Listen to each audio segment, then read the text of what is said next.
जय हिंद दोस्तों। आज की क्लास में हम सॉल्व करने वाले हैं कक्षा 10वीं का गणित और प्रश्नावली 6.6 और सवाल नंबर 5 को। तो ये सवाल नंबर 5 को हम सॉल्व करते हैं। तो ये सवाल नंबर 5 में 3 सवाल दिया गया है, जिनमें से हम 5 का 1 नंबर को सॉल्व करेंगे, उसके बाद 2 नंबर अगले दिन, फिर 3 नंबर अगले दिन। तो आइए हम सबसे पहले सवाल नंबर 5 का 1 नंबर को सॉल्व करते हैं। तो देखिए पहले सवाल नंबर 5 में क्या लिखा हुआ उसको पढ़ लेते हैं हम। यहाँ पे सवाल नंबर 5 में लिखा गया है, आकृति 6.60 में एडी त्रिभुज एबीसी की एक माध्यिका है तथा एम लंब बीसी है, तो सिद्ध कीजिए कि। उसके बाद सवाल दिया गया है, तीनों सवाल दिया गया है, जिनमें से सवाल नंबर 1 को हम सॉल्व करेंगे। तो देखिए सवाल नंबर 1 में दिया गया है AC का स्क्वायर बराबर AD square plus BC into DM plus BC बटे 2 का स्क्वायर, ये दिया गया है। और चित्र दिया गया है ये 6.60, ये चित्र दिया गया है। तो चलिए इस सवाल को सबसे पहले हम क्या करते हैं, यहाँ पे सॉल्व करते हैं, लिखेंगे हल, और जो हमें दिया गया है उसको लिख लेते हैं। तो लिखेंगे दिया है, क्या दिया गया है कि त्रिभुज ABC में ये AD क्या है, तो माध्यिका है, तो AD माध्यिका है।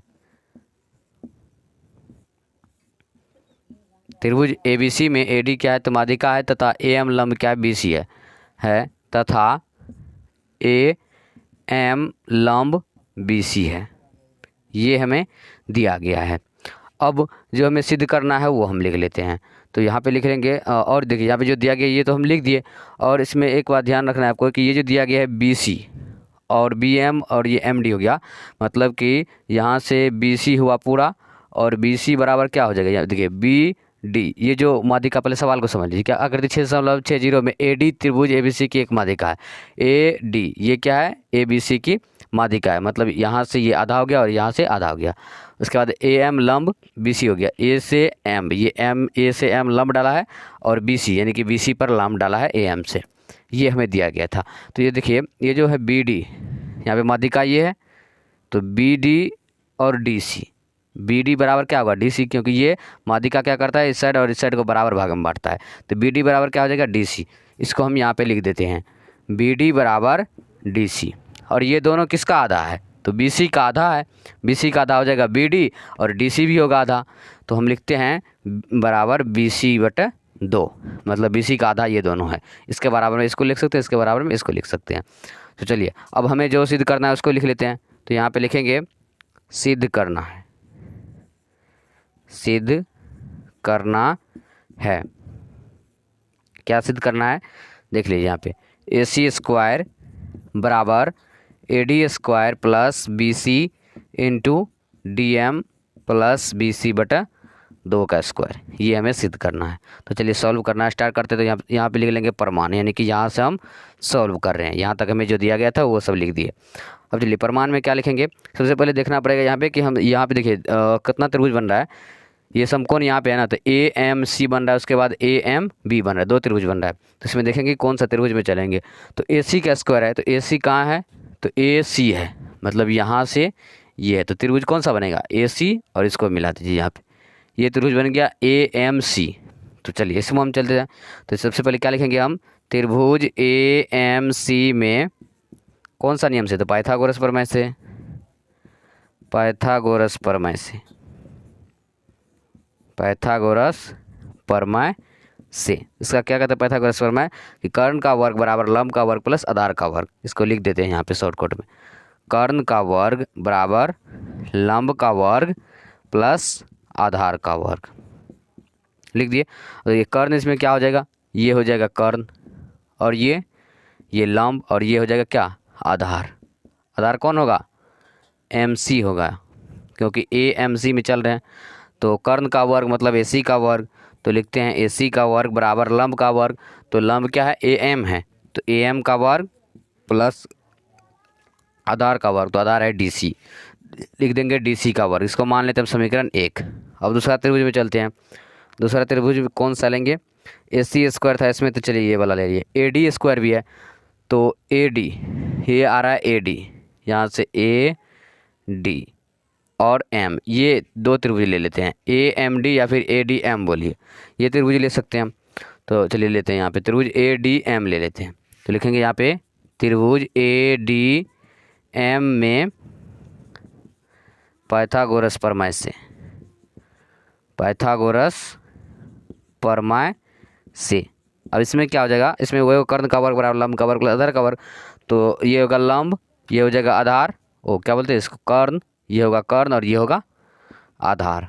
तो इसमें हो जाएगा AD का वर्ग बराबर, तो लिखते हैं AD का वर्ग बराबर क्या होगा, लंब का वर्ग प्लस आधार का वर्ग, तो लंब है AM और आधार है MD, तो AM का वर्ग प्लस MD का वर्ग, ये होगा ना, हाँ ये होगा। इसको हम लेते हैं समीकरण 2। अब हमें यहाँ पे देखना है, ये सवाल नंबर 4 के जैसा ही है, सवाल नंबर 4 या फिर 3 इस तरह बनाए थे, सेम वही नियम है। तो अब इसमें देखना है समीकरण 1 में से 2 को घटाएंगे तो आंसर आएगा, या फिर इसको जोड़ देंगे तो आंसर आएगा। तो देखिए यहाँ पे AC² है तो बराबर में AD² है, मतलब अगर इसको इस साइड रखेंगे तो माइनस में होगा और इस साइड भेज देंगे तो प्लस में आ गया, यानी कि इसमें से क्या करना, घटाना पड़ेगा। तो समीकरण 1 में से समीकरण 2 को हम घटा देते हैं। चलिए यहाँ पे लिखते हैं समीकरण 1 में से समीकरण 2 को घटाने पर, तो देखिए जो दायां साइड है दायां साइड लिखेंगे, जो बायां साइड है बायां साइड लिखेंगे। तो इसमें है AC का स्क्वायर और माइनस AD का स्क्वायर, तो लिखते हैं AC का स्क्वायर माइनस AD का स्क्वायर बराबर, फिर हो गया AM² plus DC², AM² plus DC² minus ये घटाना है AM² plus MD², AM² plus MD², इसको घेर देते हैं कोष्ट में ताकि ये अलग अलग दिखे। अब देखिए AC² माइनस AD² बराबर AM² है तो AM² plus DC² minus minus plus minus AM² फिर माइनस प्लस माइनस MD²। अब देखिए यहाँ पे AM² प्लस का AM² माइनस का ये दोनों क्या हुआ, कट गया, तो यहाँ से लिख लेते हैं AC² बराबर माइनस है ना, AC² माइनस क्या होगा AD² बराबर ये कट गया, इधर बचा DC² माइनस MD²। यहाँ पे आगे ये कट के AM² और AM² कट गया, इधर बचा DC² माइनस MD²। अब DC² को हम क्या लिख सकते हैं, यहाँ पे DC की जगह पर देखिए यहाँ पे हमको लगता है कुछ गड़बड़ हो गया, जैसे कि DC है ना, तो DC को बदल सकते हैं, यहाँ पे नहीं बदल सकते हैं, DC को कहीं पे मिस हुआ है क्या। देखिए समीकरण 1 में क्या दिया गया था, AM² plus DC², AM² plus DC², यहाँ पे क्या थे AC² बराबर AM² प्लस DC²। अच्छा यहीं पे देखिए यहाँ पर जो था त्रिभुज AMC में कर्ण का वर्ग बराबर लंब का वर्ग प्लस आधार का वर्ग, तो लंब में था AM², तो हम यहाँ पे क्या किए, लंब में AM² डाल दिए। उसके बाद आधार था तो आधार हम क्या किए, DC वाले आधार को दे दिए ना, क्योंकि हम किस त्रिभुज में चल रहे थे, AMC में चल रहे हैं, तो MC हो जाएगा इसका आधार।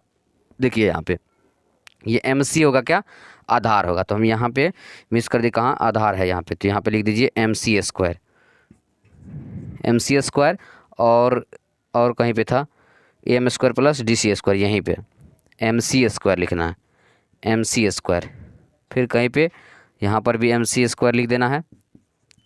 अब देखिए हाँ यहाँ तक अब ठीक हो गया, उसके बाद ये कट गया, ये कट गया, इधर बच गया MC², तो यहाँ पे MC² दे देना है, MC²। अब इसको हम तोड़ सकते हैं ना, कैसे तोड़ सकते हैं वो देखिए, MC को हम क्या लिख सकते हैं, MD प्लस DC लिख सकते हैं। इसको एक बार अलग से समझाते, देखिए जैसे कितना यहाँ पे तो MC है, ये MC है, तो इसको हम क्या लिख सकते हैं, MC कैसे बना, MD और DC को जोड़ करके बना MC, तो MD प्लस DC इसके जगह पे लिख सकते हैं। तो इसको ऐसे ऐसे रहने देते हैं, AC² माइनस AD² बराबर MC को क्या लिख दे, MD प्लस DC, इसका वर्ग कर देते हैं, वर्ग है इसमें, वर्ग कर दिए माइनस MD। अब यहाँ फॉर्मूला आ रहा है A प्लस B का होल स्क्वायर, तो A प्लस B का होल स्क्वायर क्या होता है वो देखिए, AC² माइनस AD² बराबर A प्लस B का होल स्क्वायर होता है A² plus B² plus 2AB, तो A² यानी कि MD का स्क्वायर प्लस B² यानी कि DC का स्क्वायर प्लस 2AB, तो 2A है MD, B तो B कितना है DC माइनस MD² था, MD² दे दिए। अब देखिए MD² प्लस का MD² माइनस का, ये दोनों क्या हुआ, कट गया, तो AC² यहीं पे हम बदल देते, देखिए बराबर कर देते, ये AD माइनस में सट गया तो प्लस में, उसके बाद बची आपको प्लस DC का square plus 2MD into DC। अब यहाँ पे हमें लाना क्या सब था, AC² बराबर AD² प्लस 2 इंटू MD। अच्छा यहाँ पे और चेंज करना पड़ेगा, तो इसको हम क्या करते हैं, यहाँ पे साइड में जगह नहीं है तो इसको क्या करते हैं, इस साइड मिटा करके और यहाँ पे इसको यहाँ पे लिख लेंगे हम। सबसे पहले जो दिया गया है क्या दिया गया, AC² बराबर सकते हैं ए सी स्क्वायर बराबर A D square plus D C square plus 2 into M D C into D C. अब देखिए यहाँ पे क्या हमें लगाना है, ए सी स्क्वायर है तो ए सी स्क्वायर रहते बराबर ए डी स्क्वायर है, ए डी स्क्वायर हमें लाना ही है, ए सी स्क्वायर और ए स्क्वायर लाना है प्लस। अब देखिए यहाँ पे B C into D M दिया गया है, यहाँ पे M D into D M है, ये भी चेंज हो जाएगा। कैसे चेंज होगा, हमें बी सी बटे 2 लाना है कैसे भी करके। तो डी सी को हम बी सी बटे 2 लिख सकते हैं क्या, यहाँ पे देखिए डी सी बराबर में क्या दिया गया, बी सी बटे 2, इसके बराबर में इसको और इसके बराबर में इसको दिया गया है। तो बी सी बटे क्या आ जाएगा, 2 आ जाएगा, इसके जगह पे हम लिखते हैं बी सी बटे 2, इसका वर्क कर देते हैं प्लस फिर 2 है तो 2 इंटू एम डी इंटू फिर डी सी, यहाँ पर भी है डी सी की जगह इसके यहाँ पर भी लिख देंगे बी सी बटे 2। अब 2 और 2 कैंसिल हो गया। उसके बाद आपको बच गया यहाँ पे ए सी स्क्वायर बराबर ए डी स्क्वायर प्लस इसको पहले लिख देते हैं, इसको बी सी जो बच गया इधर बी सी को पहले लिख देते हैं, फिर गुना में एम डी है तो एम डी या फिर डी एम लिख दीजिए। उसके बाद ये बी सी बटे 2 का स्क्वायर है तो इसको लिख दीजिए यहाँ पे बी सी बटे 2 का स्क्वायर।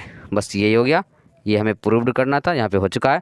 ए सी स्क्वायर बराबर A D square plus B C into D M plus B C बटे 2। हमें ये सिद्ध करना था कि यहाँ पे कुछ नहीं किया, ए डी स्क्वायर था ए डी स्क्वायर लिख दिया, इसको क्या किया इस साइड लिख दिए, क्यों लिखिए कहीं पर भी लिख सकते हैं कि दोनों साइड प्लस का ही चिन्ह है, तो इसको हम यहाँ पे लिख दिए ताकि ये आंसर इतना आ जाए। तो बी सी बटे 2 इधर आ गया, फिर यहाँ पे B C into M D बोलिए फिर डी एम बोलिए, तो इसको हम यहाँ पे लिख दिए। बस यहाँ तक सिद्ध हो चुका है। तो हम क्या किए, प्रश्नावली 6.6 का सवाल नंबर 5 का 1 नंबर को सॉल्व कर दिए। चाहे तो तीनों सवाल को सॉल्व कर सकते थे, लेकिन क्या होगा कि वीडियो थोड़ा लंबा बन जाएगा, इसलिए एक ही सवाल को सॉल्व किए। तो आज के लिए बस इतना ही, अब अगले दिन अगले क्लास साथ मिलेंगे, तब तक के लिए जय हिंद, वंदे मातरम।